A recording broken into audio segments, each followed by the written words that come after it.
This is the Team Objection podcast for May 7th, 2020, episode 436.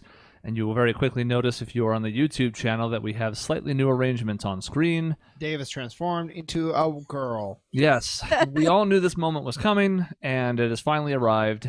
He's going to have a lot of explaining to do to his kids. But no, in fact, it is just Michaela. She is here. All three of us are in studio, which is why we don't have to wear headphones, which is a nice change of pace. And today we're going to be doing something that we probably should have done a while back. We have referenced this, God knows, probably like 4 or 5 different times on the show to this point, and yet never actually given it the full review treatment. We were talking about the volleyball anime that melted all of our hearts, Haikyuu. It's our quarantine series. We're reviewing things. Mm-hmm. It's really just reviewing things like normal, but we're saying it's part of the quarantine. I mean, we do have more time to watch things now, so it's perfect. Yeah, but here's the problem, right? So that is all correct, and yet some of the things that we wanted to do we can't necessarily do without Dave. We're not quite ready for Persona 5 Royal, but that'll be a review at some point. And the one other thing I really wanted to do was the Billboard's Best Artists of the 2010s. They did this whole big, lavish production about their top 100 artists. And then the Billboard Music Awards got postponed by the coronavirus, so they postponed the remainder of the list. They stopped at like number 7. It's very strange. Interesting. I don't know why they didn't just keep rolling it out. Well, whenever Dave comes back, we can tackle that. But in the meantime, Dave hates anime. So that gives us a window to review Haikyuu. This is finally the opportunity we have. Although we showed him an episode and he didn't hate it, which says something because, as Dave has chronicled on this show, he's not big on the animes. The extra like elaborate facial expressions and stuff, just tune him out immediately. I don't know why. Haikyuu, you would be excused for not knowing what it is what I would have said a few months ago. But it turns out this is like super popular. Yeah. It's like one of the biggest manga series out there. The anime is really successful. So I had never heard of it. It really is just a volleyball anime. That's it. If you want more than that, you're going to be disappointed.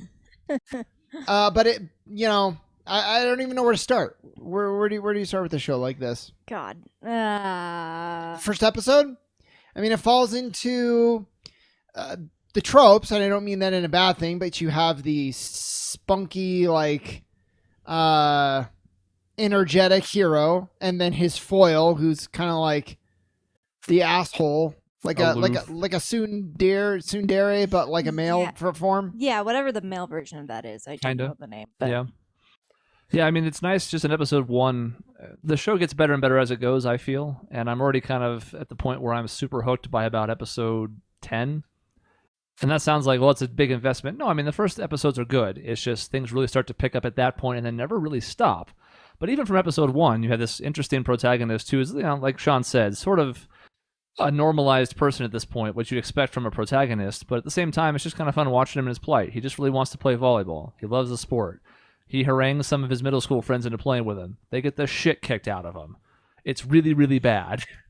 And yet you're like, it makes perfect sense. This is a well-oiled machine on the other side of the net. These guys barely practice. Only a couple of them even care about being there. They're just supporting their friend.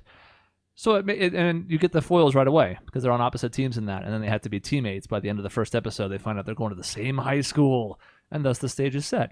Well, so I think what's going to sell you in the beginning is the dynamic between the deuteragonists. Mm-hmm. One being he loves volleyball. He has insane athletic ability, but no technique, no refined skill, just like raw athleticism. With his foil being complete like prodigy. So top marks in skill and all of that, but he's so good that he can't find anyone good enough to play with him. Or athletic enough to play with them. So the only thing they have in common is that they love volleyball. And that's pretty much it. Mm-hmm. And it's very cute because they'll fight all the time. But then anytime one of them's like, hey, like, let's practice more, the other one will be like, sure, yeah, let's do it. Yeah. Begrudgingly every time, but they're always game for it.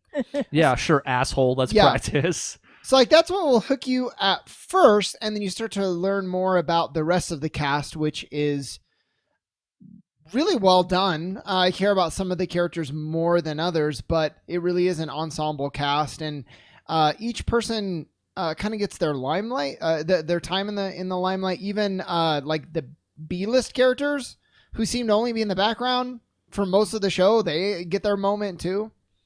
Except one. Yeah, well, yeah. Except one, yes. Whoever the hell number 7 is never gets a moment. Maybe he will in season 4. I have no idea. But at this point, has really never had any moments. Has only been in a handful of scenes. You don't even know what his name is. I have no idea either. Yeah. But then you put all these characters in a familiar setting, which is like the sport underdog story that you've heard like a million times, but because you're so invested in these characters, it's really compelling. And they take a lot of time to focus on, the pain of loss and what it takes to secure victory, and we haven't even really gotten to the action of the volleyball yet. This is all just kind of like world building. This is the scenario that they're in. Yep. Yeah, one of the show's greatest strengths, I think, is that it really balances the action with the times that are more quiet. And then those times that are more quiet are still often like training and stuff. It's not even just like it's dull conversation all the time. But they've done this thing where they basically have it built up to where you have the first half of a season where you're kind of introducing characters and working on team stuff and coming together. And the back half is some kind of important tournament or series of matches. And then season 3 is like, what the hell with that? The whole season is just this one match. Yeah. And I wouldn't want that to be the entire show going forward, but in that particular moment, it's actually very effective. So it has a little bit of everything. You have those quiet moments that the action moments feel more important, because if it was all action all the time, it wouldn't feel good. But then when it matters, the show delivers in the action department in spades. The villains, if you can really call them that, because no one's evil in the show. It's volleyball. They're in high school, okay? But they are compelling. You kind of root for them. Actually, if you're Maisie, you root for them more than the hero team. Yep. But like you want to see them succeed too, unless it's against our team. So I think that's really cool as well. But yeah, like a lot of the best moments there, a few episodes they spent with the team manager and her mom. I was like, this is great. Yeah. Yeah.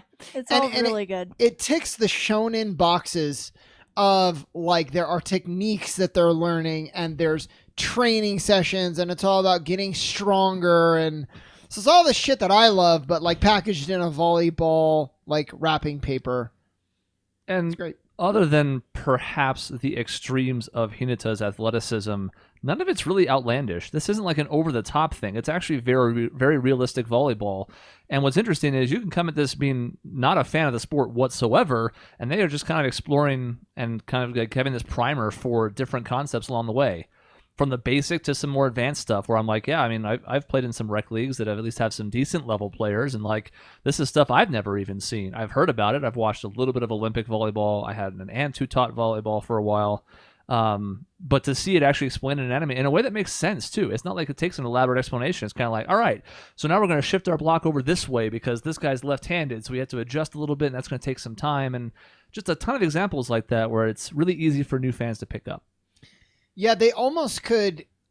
The show is so strong that you can almost replace the volleyball aspect with any team sport, and I mean that as a positive because the dynamics of the characters and all that is so good.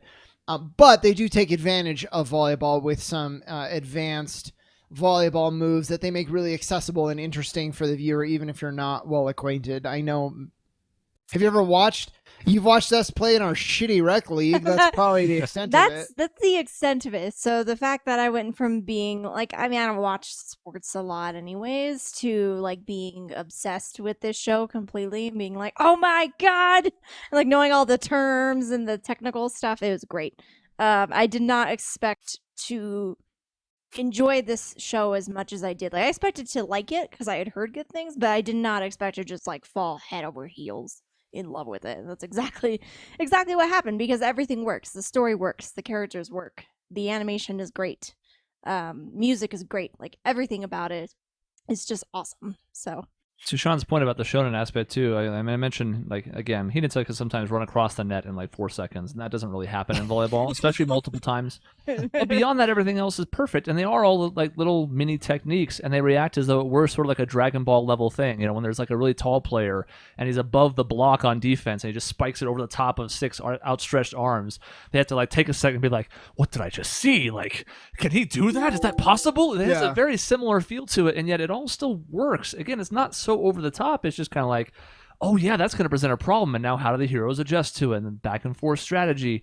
It somehow simultaneously walks this perfect line of both what anime does best and what sports does best in a way that even I didn't expect when I got into it, and I was the first to watch it. And as soon as I watched it, I was like, all right, everybody's watching this with me, let's go. Because like I haven't seen anything like this. I've seen other sports anime. There have been a few other that have been decent.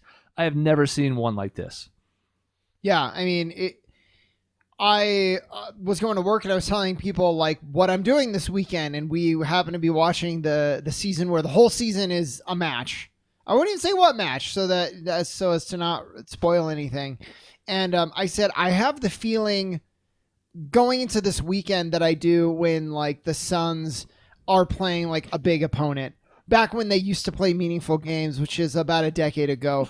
So maybe that speaks more about the Suns than anything, but like the point is, like, I was like hyped. It was the mixture of watching an exciting show, like any show that you'd want to watch the finale of, and then like a sporting event, and you mix both of those things. It's a very unique feeling that they carry through when you watch it. Yeah, I had that same anticipation. Obviously, I had already seen it by the time I got you guys to watch it, so it was kind of different.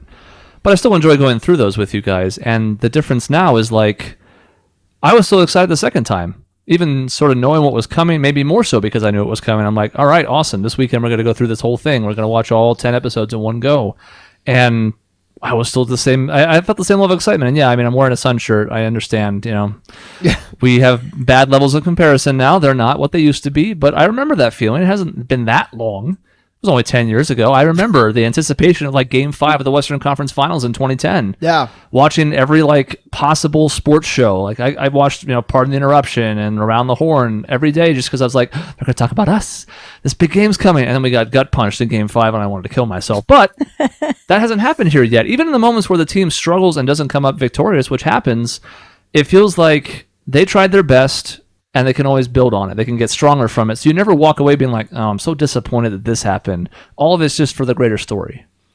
Yeah, I mean, it is gut-wrenching when they do lose, though. The finale was so brutal. It was so sad, but also I was like really excited to see them grow as a group. And season 2, I really liked season 2 a lot. I mean, up to the game with the characters and their development and the techniques that they were training and learning, and I really like season 2. Well, that's what's great is like they're not, I mean, in any good show, really, sports or drama, like the characters aren't where they need to be early on. If they were and they went in the first season and won the championship, I'm sure it would be momentarily gratifying, but then you're like, where's the struggle? Like, it's not interesting.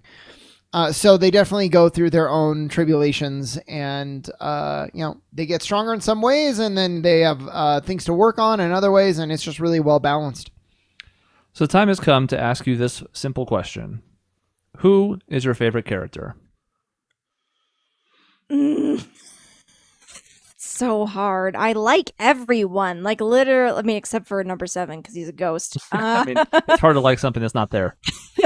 I don't hate him either. I mean, he seems nice and he chimes in occasionally, but I don't have an opinion. And that's true of a couple other characters as well. Yeah. I mean, I like everyone a lot. Noya is my number 1 just because he's a spaz, but he also has some clutch saves later that are awesome.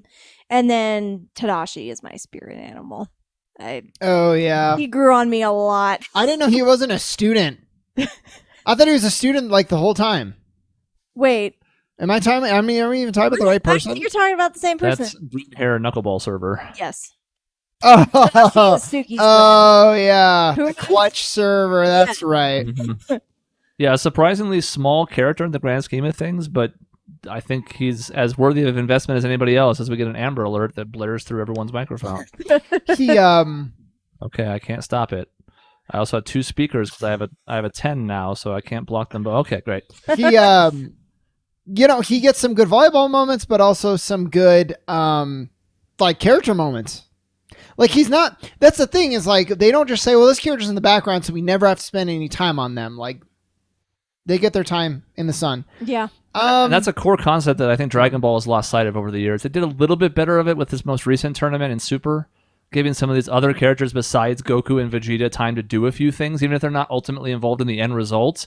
This show hasn't really struggled with that, even though, I mean, again, like Tadashi's only responsible for 8 points total, win or lose, over the course of these 3 seasons, but they all feel like they matter because they're in high-octane moments.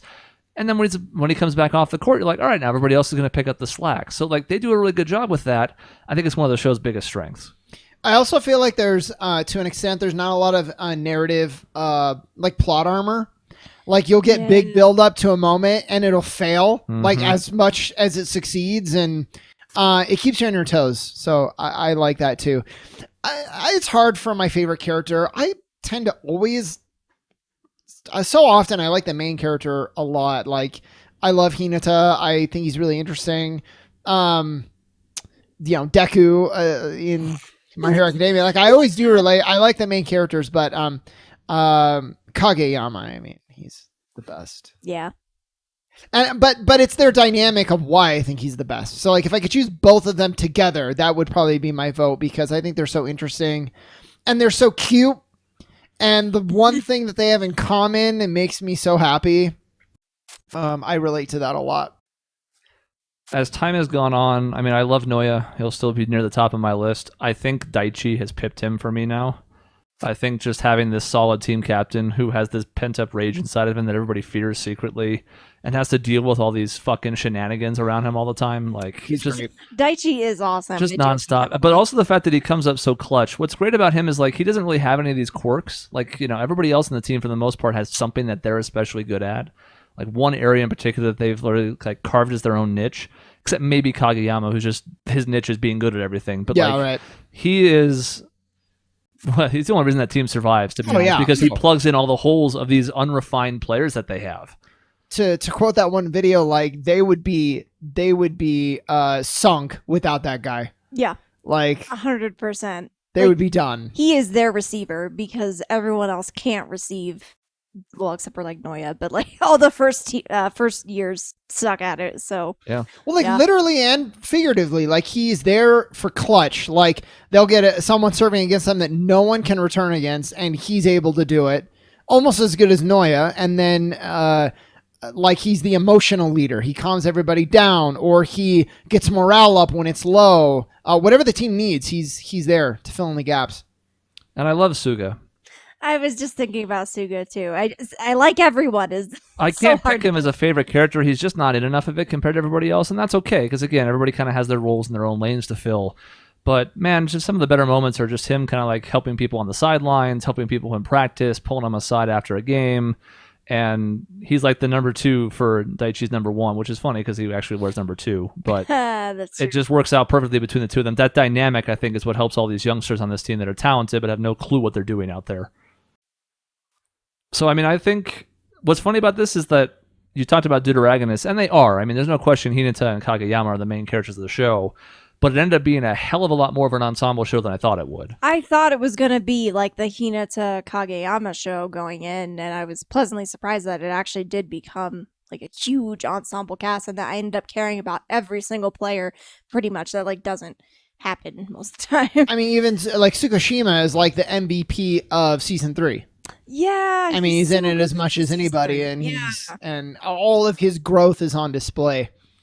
So yeah, that's what keeps it really fresh, along with the new matches. I love how, especially in season 2, but they've kind of done it now where, as we look forward, we know pretty much everyone that if they continue to win, which is no guarantee, we know who they're going to be playing against. They've done a really good job of setting up the stakes and these other teams. So you feel that investment of I really want to beat X team or Y team. So that's really cool too. What I think of the show, I think one of the things that comes to mind is that's high up on my list, and the other one is they do such a good job with background building. And what I mean by that is sort of tied to your point, which is like a new team shows up, and within 10 minutes of that episode where they show up, they've given you at least a few reasons to care about them. And it's not just like lip service. You're kind of like, okay, like that character's kind of interesting, and okay, I'm curious about this thing, and sure, let's have a match, and I'm kind of into it now. I mean, one of the best episodes, and I think we talked about this offhand on the show, was where it wasn't really about the main characters at all. It wasn't about our team from Karasuno. It was about the team they were beating and the women's team from Karasuno, and them losing and going through that and showing how much people cared. Well, we hadn't seen the women's team before that. We'd seen one character pretty much. And all of a sudden, it was like 20 minutes later, I thought, oh man, it's really a bummer they lost. Like, I'm into them now. There are not a lot of shows that do that. Most of the time, new characters take work. If anything, sometimes I think they, like, I don't know, I think people push them away a little bit. If you have an established cast and you try to introduce somebody new, there's always that kind of like, I don't know, do we want them? How do they affect the dynamic? Here, I feel like all the additions are welcome. Yeah, I agree. And I think there's some leniency, one, because they do a good job with it. They've established that. And two, it's like, there's only so much that you can show. You almost have to expand out. And so I think there's an acceptance there of like, yeah, let's see what these other teams are doing because we have X many episodes. And I mean, but then again, they did season 3. They spent the whole time in one match. So, there's that too. But yeah. I think they do a great job. But conversely, season 2 has an entire episode dedicated to a match where it has neither of the teams are Karasuno. That was great. Because they have both been mutual opponents and you've learned a lot about them in the previous season and a half, you're like, yeah, cool. I want to see what happens in this match. I'm glad you didn't just kind of go like, oh, here's a recap of this other thing in like a minute. They spent time on it and it felt like it was earned. Yeah, I haven't. What's your favorite moment? And moment is hard. Whether it's a match or a singular moment, if you can be that specific. I think if I have to pick one, it's probably the season 2 finale. Yeah. Where they finally kind of win against this rival that they've had for the first 2 seasons. It's really satisfying. And also the music. I'm very biased because of the song that plays at the end there. But just what they did with the animation, and they brought back what the characters learned and were working on throughout season 2. And it turned the tides, and so that was really cool as well. Knowing that what they worked on actually like paid off. Yeah. So that was probably my favorite because I was just so excited that they. And that was a good like third of a season too. I mean, they took a lot of time on that match as well. Mm-hmm. Yep. Yeah. Which is great. Yeah. And at that point, I was like, man, I'm wondering about season 3 because it's gonna be hard for me to top season 2 with how good the end of that was. And I was like, oh. Season 3 is very good. Really, everything with Tsukishima is gold. So it's very hard to pick. I'm torn about it because season 2 has the more compelling opponent at the end. Yeah. Because there's more history there. You've got a lot more time to learn the characters. There's a new dynamic in the mix that throws everything for a loop. Oh, yeah. And season 3, I walked into going like, man, like we don't know a lot about this team. There's one character we've met a couple of times and know a lot about. And the rest of this team is an unknown. And yet at the same time, they built them up quickly again. Within a couple episodes, you know most of their players, and you're like, all right, this is what we're in for. We're down 1 set. We got 4 to go. Let's see how it plays out. Mine is the end of set 1 in season 3. I think there are a lot of quality ones. There's a few different ones that come to mind. It's just things that were really awesome. But that one, even the third time I saw it, because I went back and watched it again before we watched it that weekend, still kind of gets me like welled up with tears. Yeah. That's the block, right? Or no, the block that ends set 1 and then the primal roar that follows it. From a character who has not given a shit for 3 seasons, but finally does now. It just gets me every time. Yeah. It's so good. I go back and the end of season 1, I think, is still like not the best necessarily. I know that they've done really great stuff, and it's cool to see how the characters have grown, their personalities and the tools they've added to their arsenal. But I was so riveted. I didn't really know what the show was going to be about, how they were going to do it. And so to build up this nemesis in Aoba Josai and what's his name? Oikawa. Oikawa. Who's also way up on my list of favorite characters. Oh yeah, He's great. was so good. So good. Mhm. And yeah, he's up there for me too. Yeah. He's a big asshole, but I like him. That's why I like that he was in the a little bit. I wish they had done more, but he was commentating in season 3. And I was like, yes. For more Let's of do him more of too, that. but I But, guess since he wasn't doing it a lot. All of that stuff, the end of season 1, I was like, this is so good. Mhm. Mhm. And I haven't reached that level of like stress since then, but it's all been very good. Yeah, The stress is a good was thing. that was the most stressful part of the show for me the first time. Definitely hasn't been as stressful since then. It's really good. Stress in media is like the best thing I can ask for. It's amazing how they build it because, I mean, yes, the whole thing is about volleyball, so obviously it's central to the point of this. But, like, when they're up against a match point, in any of the matches, really, you feel that tension, like, oh, God, is that ball going to hit the floor? Are they going to lose right now? Yeah. Which is identical to actual sports. Yeah. And this is, like, predetermined. And even so, it captures that same spirit of, like, oh, God, can somebody get to that chance ball? Because, like, if they don't, this match is over. It's amazing to me. It really is. I have not seen anything like it. I really haven't. Yeah. Also, the show is funny, like genuinely funny. Yeah, it is fun. And the writing and the dialogue is really good. Like I feel like most anime tries to be funny, and there's a lot of like stupid humor that they go to, and here it just like it's consistently just really good. The writing is really good. Well, that's where the deuteragonists back and forth banter comes in handy. But I mean, everybody kind of has a bit of that, right? Like there's a few other characters that also get in their licks. We haven't really mentioned Tanaka yet, but potentially the funniest character on the show. Oh, yeah. Yeah. And I think one of the other things that helps with that is a technique I haven't seen a ton of elsewhere in anime. I've seen it a couple times in My Hero Academia now that we're going through it. But it's like these characters talking in the background when the focus has been pulled from them. Oh, yeah. Yeah. And a lot of times there's hidden little gems in there if you can pick them out from the other audio that's coming out that's like the main focus at the time, where especially those two, they seem to be bickering all the time in those moments, and you catch these little glimpses of like, calling each other names or remarking about how shitty that last shot was. They do a lot of it in this show, more than I've seen. Well, and I was thinking to myself, the secret trick there is they're not bound by the mouth movements, so they can really just kind of say anything in the background and make it funny.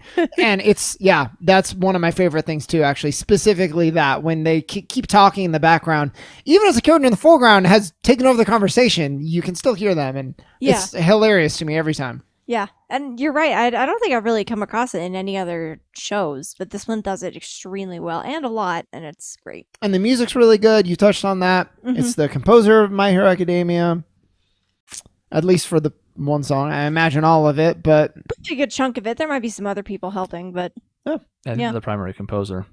All right, so let us score the first 3 seasons of Haikyuu. Season 4 is half done in Japan, was postponed by the coronavirus, so the second half of, what is that, a core? It's like COUR, I think they call those, is probably coming in the summer, hopefully, as the world starts to dig out from the pandemic, for better or worse. I think we'll start to see a return to that just because people need to do jobs, but maybe in the summer they'll get it in Japan, so maybe by the end of the year we can get this in the States. But at this point, we have the first 3 seasons, and that's what we have to score. You can do them individually, you can do them as a group. I don't. Either way. I don't want to go first. I can. okay, yeah, go ahead. If you guys want time, that's fine. Yeah. I'll vamp. I need to think. I'm giving it a 9.5. I can't give it a 10 because 10s are precious. I think Shaun and I have always been of a similar ideology on this, where it's like 10 is like perfection. And that's tough because then even when you start giving a few things 10s like we have, then it's like, well, which one's more of a 10? Which is 10ier than the other one? And, you start to go down a dangerous path that way. It is near perfection to me. There are very few things I would change, and the handful I do, I'm not really docking it at a half point for. It's more just the first few episodes are not bad by any means, are not skippable, are not things you shouldn't consume still. They're important later as they set up all these characters. But the animation quality is not great. You can tell that the budget was ramped up significantly, even by the second half of season 1. And there's a couple of character episodes that go on a little longer than necessary, including, I've told you guys this before, but 2 episodes on Asahi when there probably should have only been 1. Now, that's 1 episode, so if you're wasting 1 episode out of 60, but those are the little kind of quibbles with it that I think keep me from giving it a 10. But as it has leapt into my top 5 all time for sure. I don't know where. I haven't spent time on it. It wouldn't be number 1, but it leapfrogged a lot of other stuff very quickly for me. My secret enjoyment is making fun of Asahi for being the ace constantly. Every time he botches a point, I'm like, oh, there's the ace. Here he comes. Save the day. Good thing he's the ace. Anyways. He's like the one ace that doesn't have that personality. There's varying degrees of alpha dog in the aces we see from other teams, but he's the one who's just completely on the other side of the spectrum from them. Mm-hmm. It's weird, but an interesting dynamic, especially because they have 2 or 3 other players you could sort of call the ace as well. Yeah. Yeah, I'm going to give it a 9.0. I like it a lot. I think I only have one anime that's at a 10. So there's that, and very few at a 9.5. 9.0 is very good. That is potentially in my top 5 as well. If not, it's very, very close. I'd have to probably think about it. But again, I've talked about it a lot. The dynamic between the two main characters gets you invested early, and then you're along for the ride of this team as they try to figure things out, and you care about what bothers them, and you want them to succeed in the face of these foes. And they're always always the underdog, which I think is nice in a show like that. But it's very well done, and they keep the tension very well. So yeah, 9.0. Nice. I'm going to give it a 9.5. I really enjoyed it a lot. It sort of caught me by surprise just how much I ended up really enjoying it, and how it really just got better with every season. Season 1 is still good. I mean, even that first half, again, it's not bad, but it just gets better and better, and seeing where the characters go, and actually becoming a fan of volleyball as a result of the show is a plus. It's definitely somewhere in my top 10 all-time anime. I don't know if it's top 5. I haven't really thought about it, so I don't know. But it's up there. It's way up there. We'll have to do that. Maybe next week we'll do, depending on what Dave is. Yeah, and yeah. We'll do an episode where we'll go top 5 anime. That would be awesome. It's very high up there. I don't know where it falls really, but it's really good. It's the best sports anime I've ever seen. I have not seen many of them, bar none. But yeah, but it is by far the best one. I feel like what they do with the ensemble cast and the story of the underdog, but they keep it interesting the whole time, is great. And I don't even know what else to say. It's really good. You should watch it. I think it's a very good entry point for newcomers to anime as well. Yeah. I think it's one of the ones that I would recommend now, more so than maybe some other ones that I would have recommended before. It's way up there for newcomers. I think it's a perfect entry point. Almost non-existent fan service. If Which anything, is so refreshing. Every time the guys have their shirts off more than anything else, and you can tell what demographic they're going for with that, which is fine. Lord knows they need it with how many the scantily clad females there are in anime. Mm-hmm. But so minimal fan service, and honestly, even if you're not into sports, it's kind of just like fighting with a volleyball court. The way they set it up, and it's kind of this adversarial head-to-head thing, and the techniques they use against each other, just trying to get the ball to hit the floor. It's almost like a fight. And then when a key player gets injured, it's almost like they're knocked out for a bit, and who fills in, and how do they adjust? Like, it all just sort of feels like this elaborate fight scene in a way. So think of it like that instead. If you're not like, oh, volleyball, like, well, I don't blame you, because volleyball sounds like it's kind of on the surface, but let me tell you, give it just a little bit of a chance. I bet you'll be a convert. So that's the end of this episode. In between shows, you can find us at the places listed on the bottom of your screen. If you're listening on the antiquated audio way, that's youtube.com/Objection Network and objectionnetwork.com. The social media references have been banned until further notice. We'll see you next time.